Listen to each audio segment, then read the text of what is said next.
2:47 a.m., Yorkshire, 1944. The wire cutters tremble in Henrik Steinbeck's hands. Each twist is a sentence in a language of risk. One strand snaps, soft as a breath. Another falls. Beyond the fence lies a ditch half filled with frost and moonlight. He drops into it head first, mud soaking his sleeves. For 3 seconds he waits, heart pounding so loud he thinks the searchlights can hear it. No rifles, no alarms, only silence and steam from his breath. He crawls through the hedgerow, counting the steps between freedom and execution. Distant dog bark, metal clinking. By 3 a.m., he's 3 miles from Camp 18, boots crunching through frozen grass. He knows the penalty. Every German does. Back home, escape was a crime of betrayal. Gestapo bullets for cowards. No questions, no tea. But Britain is different. He doesn't believe that yet. At 4:12, torchlight cuts across the trees like a searching knife. Voices, British accents. A rifle bolt clicks, the sound of inevitability. Dogs panting, guards calling out. "Don't move!" someone shouts. Steinbeck freezes, hands raised, already rehearsing his last words in his mind. Instead, a young voice says, "Bit cold for a stroll, isn't it?" Then, the scratch of a match, a cigarette offered through the light. The man is Lance Corporal Davies, 23, Welsh, tired. He brushes mud off Steinbeck's coat like he's tidying a guest at his door. No shackles, Steinbeck realizes. No rifle butt to the spine. Just a slow walk back to camp. Boots crunching on frost, a thermos lid unscrewing. Inside the guardhouse, a major with a Clark Gable mustache looks up from his crossword. His pen stops. A glance. A smirk. "Did you enjoy your walk?" he asks. The room goes quiet. Steinbeck nods, not sure if he's meant to laugh or weep. This isn't mercy. It isn't mockery. It's something else entirely.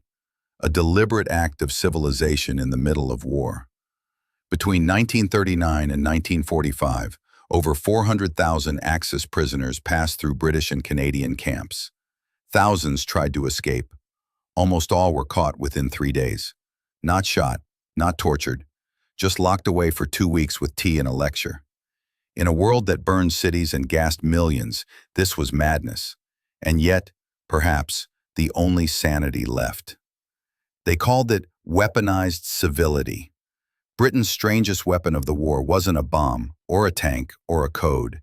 It was a cup of tea offered to a man who had just tried to run.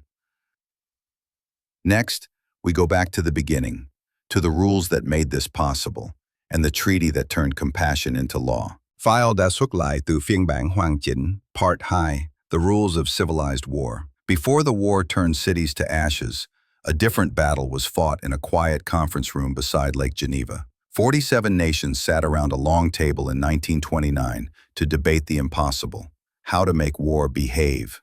The Geneva Convention was born, not from idealism, but from disgust. 8 million prisoners in World War I had lived through hell without rules or oversight. They starved in mud pits, died in coal mines, were beaten for speaking the wrong language. The world saw that bravery was irrelevant if captivity meant oblivion. So the delegates drafted 12 pages of text that tried to do the unthinkable, write decency into war. Article 48, escape shall not be considered a crime if no violence occurs. Article 50, solitary confinement may not exceed 30 days. Article 51, corporal punishment is forbidden entirely. It read like a dream from another planet, but Britain signed it, and more importantly, remembered it. When war came again in 1939, the War Office already had manuals typed and bound. Treatment of prisoners of war. 200 pages of instructions on how to be civilized while the world was burning. Every British camp commandant received one. It quoted Geneva verbatim. Escapees must be recaptured, not executed. Interrogation must occur within 6 hours. Medical inspection is mandatory. Punishment must be proportionate. The logic was cold, not sentimental. By obeying Geneva, Britain could claim the moral high ground and protect its own men held in Germany. Reciprocity through conscience. a strange form of insurance in total war. BBC World Service News. Yet inside the camps, the rules took on a life of their own. To the British Guards, civility became a ritual of defiance. They could not win the war alone, but they could prove they were better than what they fought. Each cup of tea offered to a captured pilot was a message sent across enemy lines. Our honor outlives your fear. British intelligence saw this as psychological warfare. Every kind gesture was a bullet in propaganda terms, one that pierced Hitler's myth of barbaric allies. The Red Cross played its part too. Its inspectors could walk into any camp, anytime, without warning. They interviewed prisoners alone, checked food stores, measured cells, and recorded every infraction. Those reports weren't just paperwork. They were weapons of accountability. A single abuse could trigger international embarrassment in front of 40 nations. To the men inside the wire, the convention felt like a thin line between civilization and the abyss. For the first time in history, law had a heartbeat. A prisoner could quote Article 54 to a guard and win an argument. He could ask for a hearing instead of a beating. He could demand a doctor and get one. It didn't make war humane, but it made humanity possible. Back in Yorkshire, as Steinbeck sat in his cell, Major Thomas filled out Form C-17, Record of Recaptured Prisoner. It asked 3 questions. Was violence used? Was medical aid given? Was discipline applied per Geneva? He checked 3 boxes. Number, yes, yes. Then he signed it with a fountain pen and sipped his tea. Across the world, the same forms lay on desks in Canada, India, and Australia. Proof that empires could still believe in rules, even as they fought to survive. The war would soon challenge those rules to their breaking point, because for every camp that served tea to a German escapee, another was quietly digging a grave for one who never made it back. Next, how the act of escape itself became a ritual, part warfare, part therapy, and part defiance of death. Inside the wire, the war didn't stop. It just changed shape.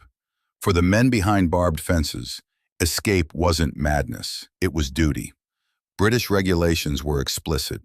Every captured serviceman must attempt to return to friendly lines by any means possible. Failure to try was not caution, it was disobedience. The Germans had the same rule. The Wehrmacht Directive of 1939 ordered that all soldiers must resist captivity and escape when feasible. It was an honor code both sides understood.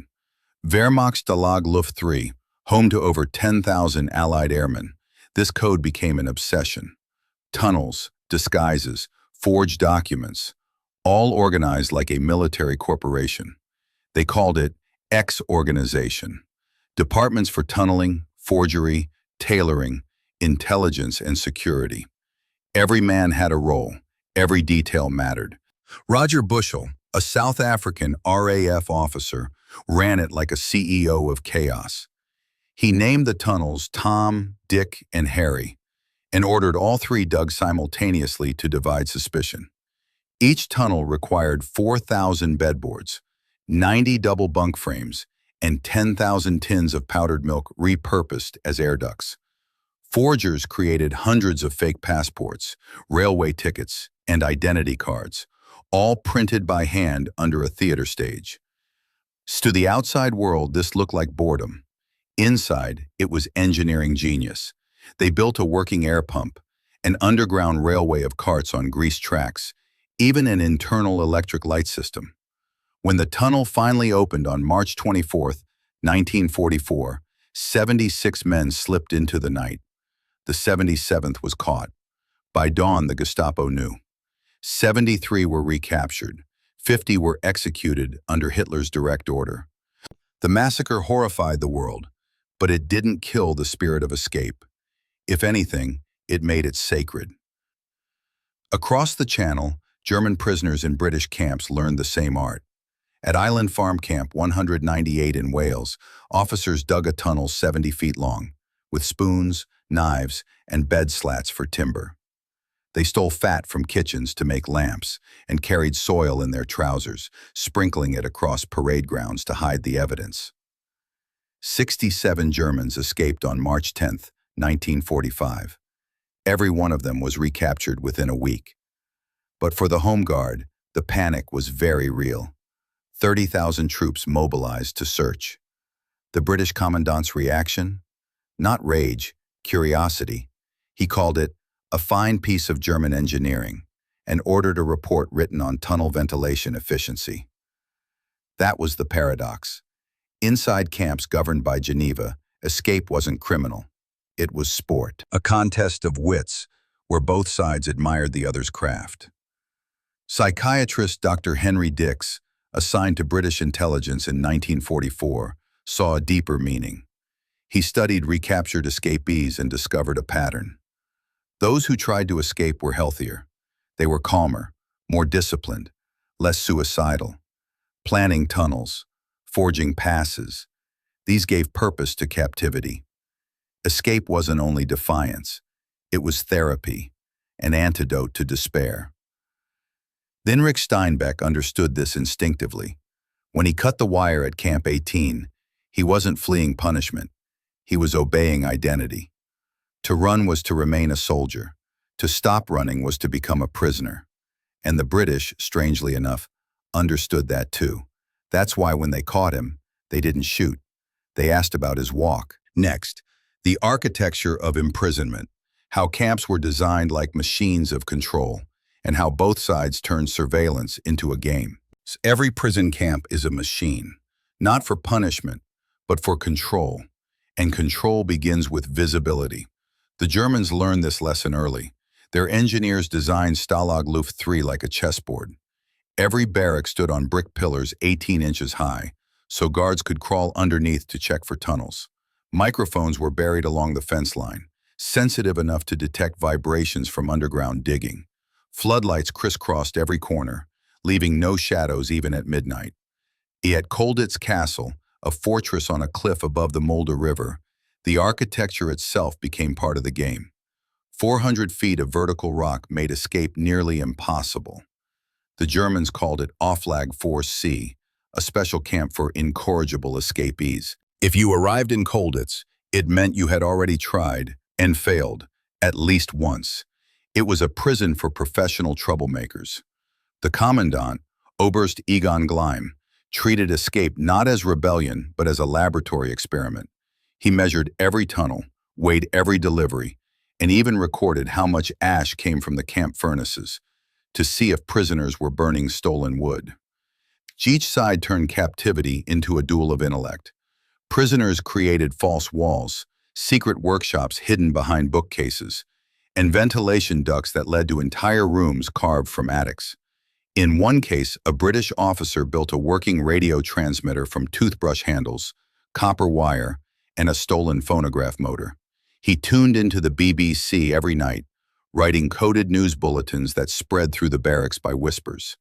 The guards knew and pretended not to, because catching the radio would mean paperwork, and paperwork meant shame. That was the unspoken rule of the architecture. Don't lose control, but don't look too closely. March call, roll call, or appel was theater disguised as discipline. Every dawn and every dusk, guards counted prisoners standing in lines of 5, while senior officers stalled by asking questions or pretending to mishear numbers. It wasn't sabotage, it was delay. Every second counted bought another inch of tunnel, another forged paper finished before inspection. A guard might count 500 men and get 502. Count again, 498. Nothing adds up. The missing man is already under the floor. The Germans responded with new tactics. They trained ferrets, special guards who hunted tunnels. Men with stethoscopes, metal probes, and perfect instincts for lies. They would tap every floorboard, measure every corridor, and memorize the scent of fresh earth. But the prisoners adapted faster. They used matryoshka deception, false walls inside false walls. If a ferret found a hollow space, he usually stopped there, unaware there was another cavity beyond. At Colditz, Lieutenant Ari Neve constructed a fake attic partition so convincing that guards inspected it monthly. never realizing the real escape workshop sat just behind. The game became ritual. Each side respected the craft of the other, even as they undermined each other's systems. Soft ticking, rhythmic as a metronome. For Steinbeck, now transferred to Camp 18's high-security wing, the architecture felt alive. Every wall listening, every shadow watching. He studied guard rotations, timed spotlights, memorized patrol whistles. Yet part of him began to understand the strange balance of it all. The guards weren't monsters. They were players in the same game, keeping the machine running, not out of cruelty, but out of obligation to an invisible rulebook. This was the paradox of civilized captivity, a cage so meticulously designed that even its prisoners became engineers of their own confinement. And beyond those fences, other camps, far darker, played by rules written in blood instead of ink. Next, when the architecture of control collapsed and humanity faced what happens when the rules die. There were places in this war where the Geneva Convention never arrived, places where the rulebook burned before the first prisoner ever did.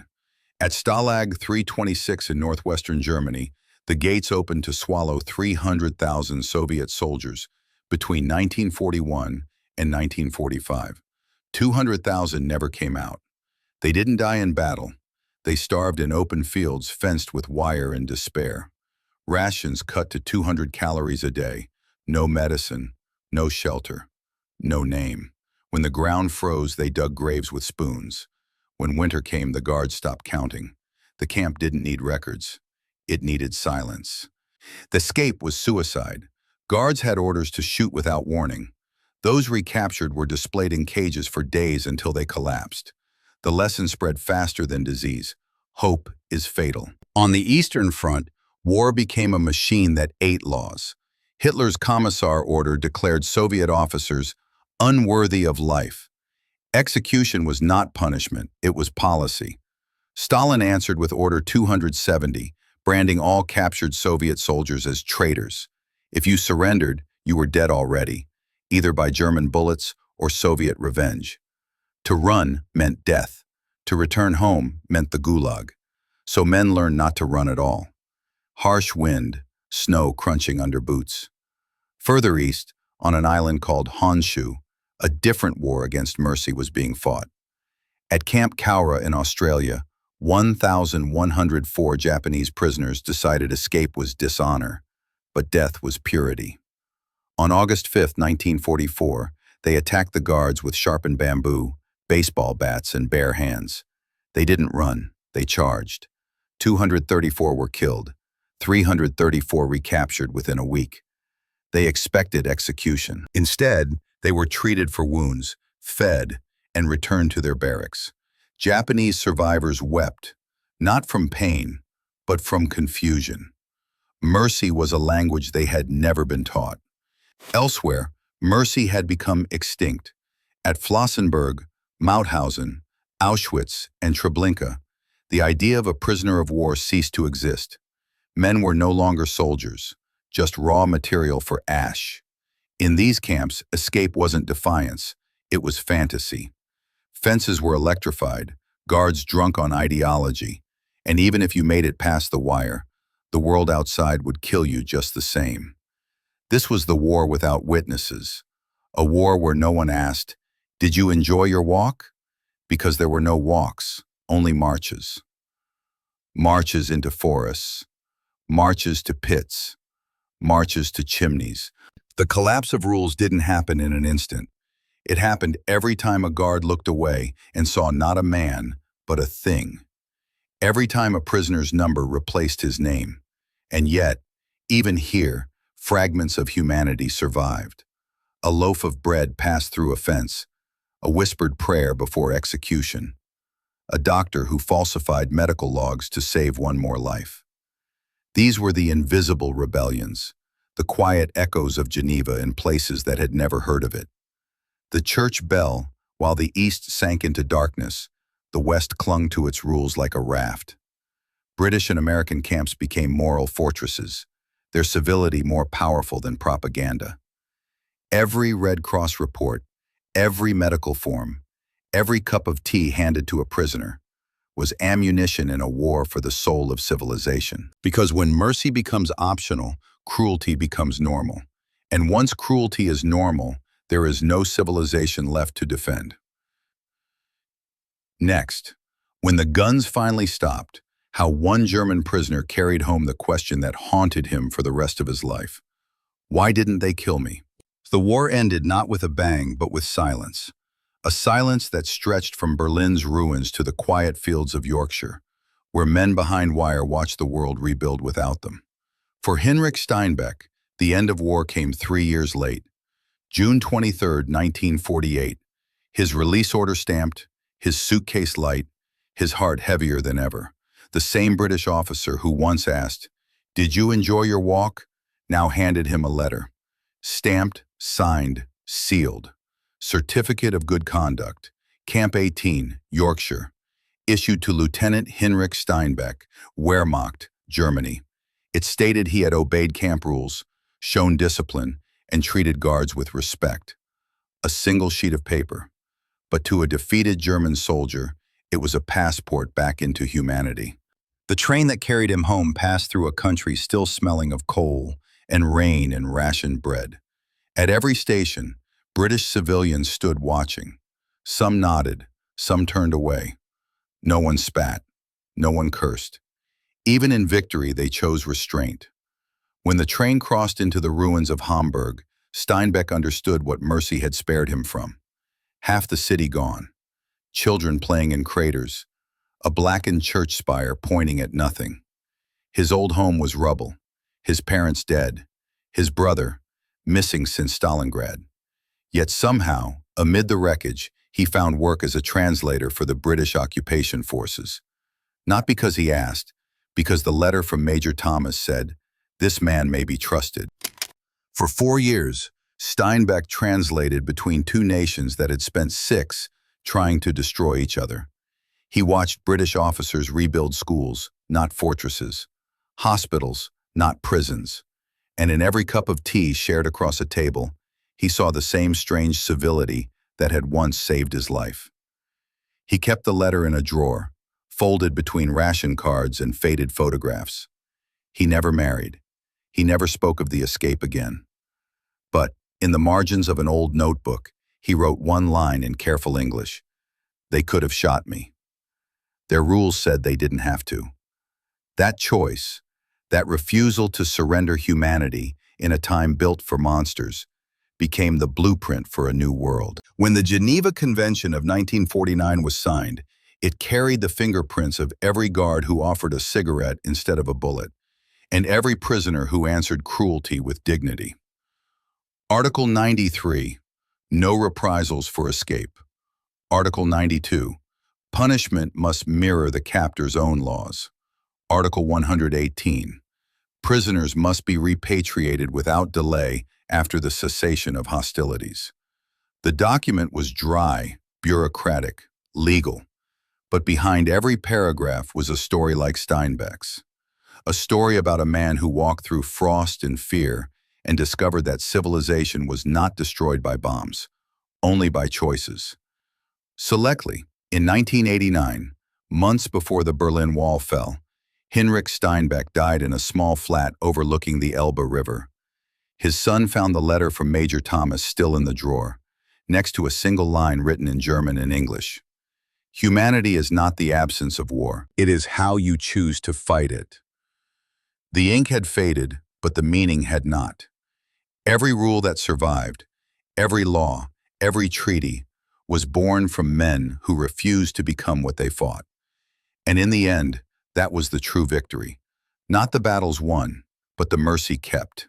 Next, the final chapter, the world rebuilt on rules, and the fragile promise that civilization can survive its own madness. The war ended 80 years ago, but its rules still shape the world we live in.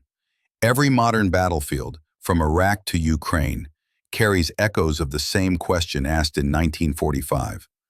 How do you stay human when everything around you demands that you stop? The Geneva Conventions of 1949 became humanity's mirror. Dry, legal, bureaucratic, yes, but behind each line lies blood, mercy, and memory. Article 3, humane treatment for all prisoners. Article 12, medical care without discrimination. Article 118, repatriation after war. These were not ideals.